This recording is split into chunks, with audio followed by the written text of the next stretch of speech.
Hi everybody, this is Nicole of WomensNicole.com and welcome back to my brand spanking new YouTube channel. Thank you so much for all the love and support that you all have shown WomensNicole.com, which is my blog.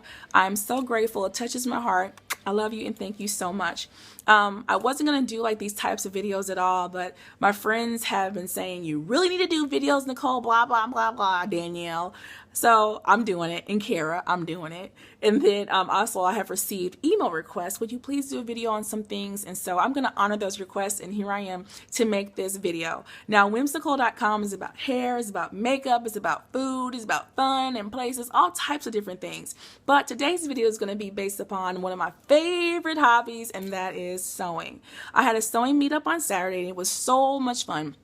What a phenomenal group of ladies, right? But you just can't teach at a sewing meetup. And you know, you can get your projects together and you can have fun and you can sew together. But as I looked around the room, I saw, you know what, people really are beginning and they need some help. So I just thought it would be really cool to have this really like quick Q&A video about some of the emails that I've been receiving for sewing and answer those questions, and then to also tell you how to prepare and make your own basic beginning sewing kit. So I'm just going to go ahead and get started, and I'm going to start with the very first email question. Now you're going to see me looking over in this area. That's because I'm looking at my computer so that I can see these emails, and I'm going to answer 2 or 3 questions from the emails, and then I'll go right into the kit. All right, so I hope you guys enjoy this video. Don't forget to subscribe and share, and here we go.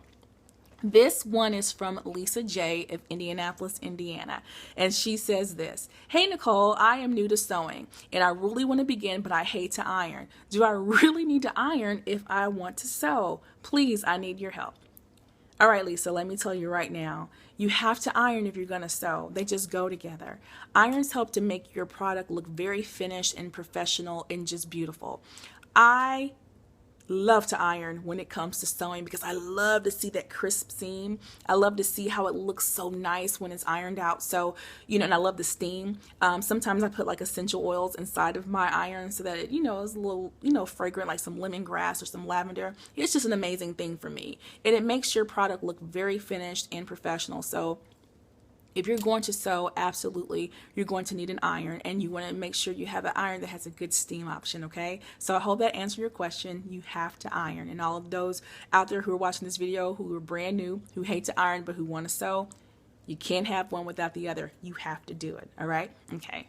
So the next question is from Lachey of Indianapolis, Indiana. Hi, Lachey. And this is what she wrote. She says, I'm a beginner and I really need a machine. I have a machine, but it's older, but I want to get a new one. Do you have any suggestions as to how to choose the proper machine? Everything and anything that you tell me will be appreciated. Hi, Lachey. And so here's the answer to your question. Okay. I understand there are some great machines out there. They are computerized. They have all the bells and whistles. It's great, right? They can embroider. They can do all types of things. But do you really need one of those machines when you're starting out? Absolutely not. Really, when you're starting out to learn how to sew, you just really need 2 basic stitches, and that's a straight stitch and that's a zigzag stitch. Honestly, that's pretty much it. So if you go out and you buy a machine that has about 11 stitches on it, you're good to go. And the good thing about it is that you really want to build up when it comes to sewing. You don't want to start out with something so crazy and expensive. Now, if you have the budget to do that, go right ahead and do so. But if you are on a budget and you want to build, just get a really good basic machine that has at least 11 stitches on it, that has the straight stitch and the zigzag stitch so that you can get started, okay? You also want to make sure that your machine will allow you to adjust your stitch length and your stitch width. That is very important. You want to be able to control that. So make sure that your machine has that option. You also want your machine to have a automatic reverse stitch option, because when you begin to sew your first stitch and your last stitches, you want to be able to reverse them so that you can lock them in so they don't come out of the seam, okay? So you want to make sure it has that. And you also want to make sure your machine comes with some extra feet. You know, like feet are very important when it comes to sewing, all right? So like a zipper foot, make sure your machine has that. Make sure your machine has a regular standard foot, which it will. Usually they all do. Usually machines nowadays, even the ones that are very cheap right now on the market, come with a good good 4, okay, feet. So make sure it has the zipper foot, the regular foot, and you want a buttonhole foot as well to help you out with your buttons. You also want to make sure that it has an easy drop-in bobbin, so that you can put your bobbin in without all the rigmarole of just trying to figure things out, all right? So you just want it to be very, very simple. And that's what you want when you're looking for a basic, sturdy machine. Now, you can get a good machine that starts out at $70 and goes up to $100,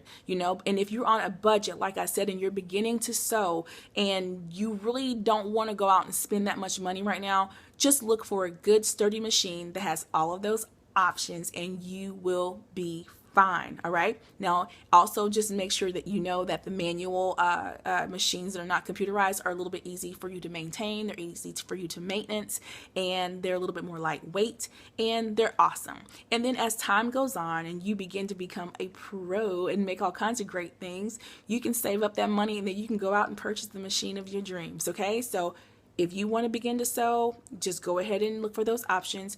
And if you get it from the craft store, another cool thing about getting it from a craft store is that they also will sometimes offer a first machine class, and they'll go over everything you need to know as far as how to work your machine, not necessarily how to sew, but how to work your machine, and they'll go over all those great things with you. So ask questions, get a good sturdy machine. You can get one from $79 to and up, but it's all about what you want and how you want to do it. Okay. So I hope that answered your question, Lachey. All right. Now, what we're going to do, I'm going to talk about is your basic sewing kit. And this is very exciting because I know when I started my sewing kit, I went out and got all kinds of stuff I just didn't need. And I wish that someone would have told me this is what you need and this is what you don't need, so I didn't end up with all this stuff. Okay, so here we go. This is very basic, and this is what you need for your beginning sewing kit. All right, we're going to start off with the very important thing, and this is called scissors. Now, I am a hairdresser too. Oops, sorry about that. Just dropped something. I'm a hairdresser, and I was always told never call your cutting shears scissors. It was just like frowned upon. You can't do it. So it's very hard for me to call things scissors. So if you hear me say shears every now and then, that's what I mean, scissors. All right, here we go. You need a good pair of scissors. Scissors that are just for your fabric and for nothing else, all right? When you get these scissors, make sure you only cut your fabric with it. And you want your scissors to be you don't want to be too cheap. You want to be, pretty expensive. So for me, a mid-ground would be $50, all right? But the cool thing is that if you get your shears from a craft store like a Hobby Lobby or like a Joann Fabrics or Michaels, you can use a coupon and you can get them usually half off. And Joann's always has these things half off, seriously. So you can just go in at any time, basically, and you can sometimes just find these half off already. So make sure you guys look for your coupons. Make sure you get a good pair of sturdy scissors to cut only your fabric with, and use those coupons and go forth, all right? And then you need a pair of scissors for your patterns and for cutting paper and things like that. And then you also would need these little guys right here. I call them little nippers. I don't know what they're called, but I think I got these for like $4 from like a sundry store called Tuesday Morning. They're awesome. So look for little things like this. These are really cool because you can get close to your fabric and cut those loose threads out, and they're just a wonderful tool to have. So a pair of scissors just for fabric, a pair of scissors just for your patterns, and then a little pair of nippers, all right? And so going right down the line, we're going to talk about peaking shears. Now, I think I have a pair down in here. They probably have all types of stuff on them, wrapped around them, because they are down in my sewing kit in the old one that I have. But here we go. These are old. I think my friend Maria gave these to me. I need to have them aligned and oiled, but peaking shears are awesome. Now, if you look at them, you see these little cool little teeth. What they do is they help you with fraying. As a beginner, when you start cutting fabric, your fabric sometimes will just the threads will come out because it's fraying. So you're going to want to use these shears, and they'll help out with the fraying. So a good pair of peaking shears, you don't have to have them, but it's great for you to have in your kit. But the other scissors that I talked about are a must-have that you should always have in your kit, all right? Now, going from there, we're going to talk about a notebook. Always keep a notebook in your sewing kit so that you can write down your ideas, you can write down stitch lengths, stitch widths, you can write down little notes and everything that you need to be able to make your projects. Even things about your machine, you can write it down, all right? So make sure you have a notebook. Another thing you want to carry with you or have with you in your kit is your sewing manual. They're usually pretty little. Mine is pretty small. I keep mine in my kit because you never know. You just might have a question, something might happen, and you might need to know. I also keep my little cleaning kit, which is like a little brush, all right? Sometimes when you, well, not sometimes, all the time when you sew, little fabric bits get all in dust, get all over your machine. So it's good to sweep those out every now and then so that you don't have to worry about them getting caught in there and causing problems with your machine. So make sure, and your machine usually will come with the little kit, so make sure you have it with you. It also has oil in it, and it doesn't hurt to keep your oil with you at all, right? Okay, so then we talked about that. We're going to talk about another thing that you're going to need that's very important, which is a seam ripper. Make sure that you have this. I have a love-hate with this thing because I've used it millions of times. When I started sewing, I sewed things on backwards. I did things wrong. It was a hot mess, but thank God for the seam ripper because you can get in and you can rip out those mistakes. Tedious it is, and you want to just go off, but it does save you because you can save your mistakes and then you can start all over again. So make sure you have a seam ripper. These are like $2.49 and up. And once again, if you go to a craft store, you can use your coupons. All right. Now, you also want to make sure that you have extra needles.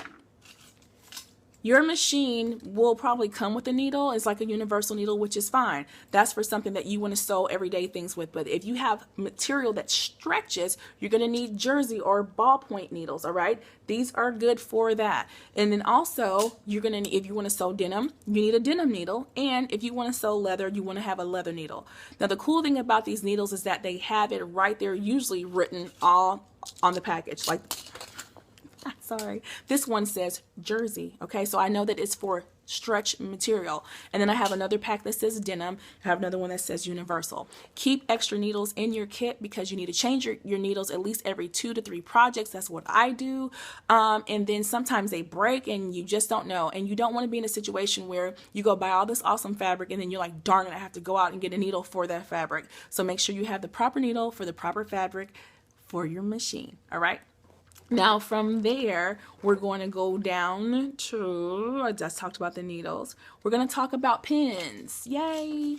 Pins. You cannot have enough pins. When they're on sale, I suggest you get pins. Pins is what holds your fabric together when you are sewing. When you begin, you're going to stick the crap out of your fabric with pins. I know I did. Just to sew one straight line, it was like 1,000 pins.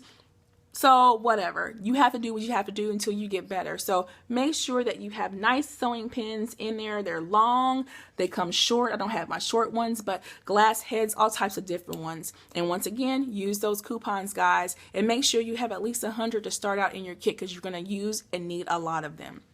All right, we're going to talk about tailor's chalk or some type of marking device. You need this in your kit so that you can mark on your fabric. When you have to measure things out, you're going to have to mark it down so that you know where to cut. Please do not start cutting on your fabric without your marks as a beginner because you will waste your fabric. You'll have to start all over. There'll be a lot of cussing. There'll be a lot of fussing, and that's just not good. So go ahead and use something like a tailor's chalk. Use like a pen. They have those at the craft stores, Walmart, pretty much everywhere, and they run between $2 and up. Okay? All right. Tracing wheel and transfer paper. Please make sure you have that in your kit. Now, you don't always start off using that in the beginning, but as you advance, and you will advance pretty quickly, people think that, oh yeah, I'm just going to be sewing straight lines for about 8 months. That's not true. Once you pick it up, you're going to pick it up. And you might want to use a pattern. And tracing wheels and transfer paper is awesome for that. I'm not going to get into what they do because it's not that type of video, but just make sure you have it in your kit and you'll thank me later. All right? Blue painter's tape. Like masking tape, you want to have that. The reason why is because when we sew things with a seam allowance of usually 5/8 of an inch or 1/2 an inch or 1/4 or 3/8, whatever the pattern calls for, that's where you're going to sew as. And as a beginner, it's going to be hard for you to find that on your machine sometimes. So a great thing to do is to take that masking tape and place it exactly where your fabric needs to go. And you can write on it 5/8 of an inch. You can even mark your entire machine with little strips of masking tape so you know exactly where to go. It's a great guide for you and it will save you big time. All right. So make sure you have that. Ruler. You're going to want a ruler that's at least 18 inches long by 3 inches wide and clear. Those are awesome rulers because they help you, with, lining up your fabric straight. They're really, really nice. You also want to have a yardstick. Now, I know you can't have a yardstick just in a kit, but you can definitely keep it in your house. And if you go somewhere to sew, you can keep it. You can take it in your car and take it with you. Some patterns will call for long lines. You're going to have to know how to do that. And the way to keep it straight and beautiful is to use a yardstick. So make sure you have something like that. And you're also going to need a measuring tape.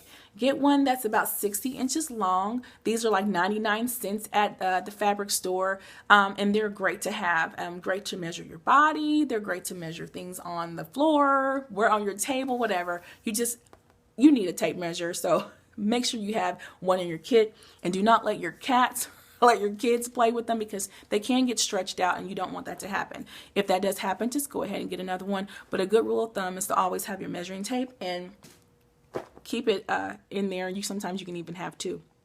All right. Extra bobbins. I cannot stress this enough. Let me find one.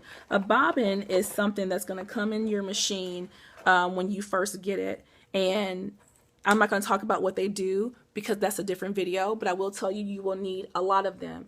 I tell people to keep 10 of them. The reason why is because your fabric's going to be different colors, and when you wind your bobbins and do your threads and have your threading for that, you want to have the proper color, and you just want to have it right, okay? So the worst thing in the world is to have all this beautiful fabric and you're ready to sew, but then you don't have proper colors in your bobbins. It sucks, guys. So what I tell people is to wind your bobbins using things like red, navy, cream, white, and black. Have those already done, right? And then you can have 5 more that are completely empty, just in case you have a different color. You can never have enough bobbins.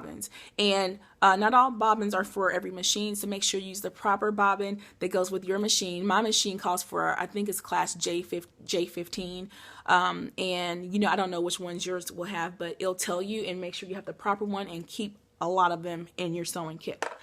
All right. Another thing you want to have is something called Stop Fray.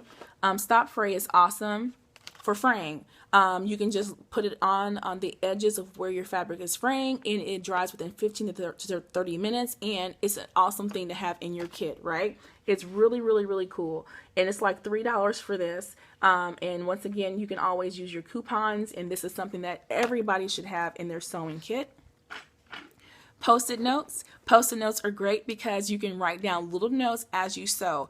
Sometimes I just cut my fabric out and then I fold it up and put it in a Ziploc baggie, and then I begin on it the next day, but at least the cutting's out of the way, because I hate to cut out patterns. I hate it. I cannot stand it. So I have to do it on a day where I'm just feeling like it, okay? So I will cut things out, and then I'll take my Post-it note and I'll write front, back, 5/8 of a seam allowance, blah, blah, blah, blah, whatever important note that I need to have on that piece of fabric, fold it up, place it in a Ziploc baggie, and get ready to sew it the next day.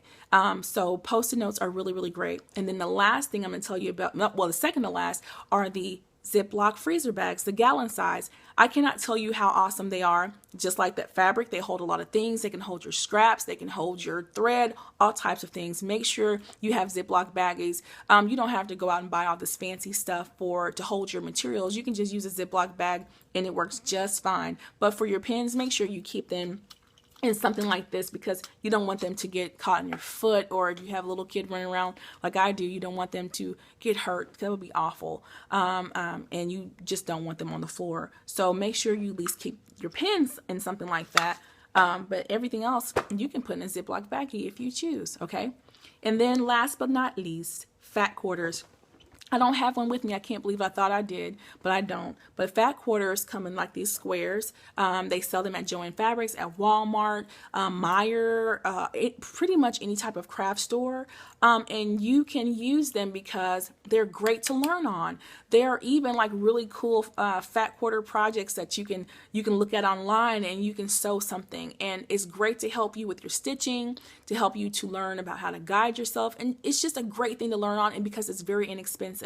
And you can get them for $1.49 to $2. I've even seen them at Walmart for 97 cents. I mean, seriously. And you can really create some really cool things with fat quarters, all right? So, guys, I hope this video helped out with your basic sewing kit.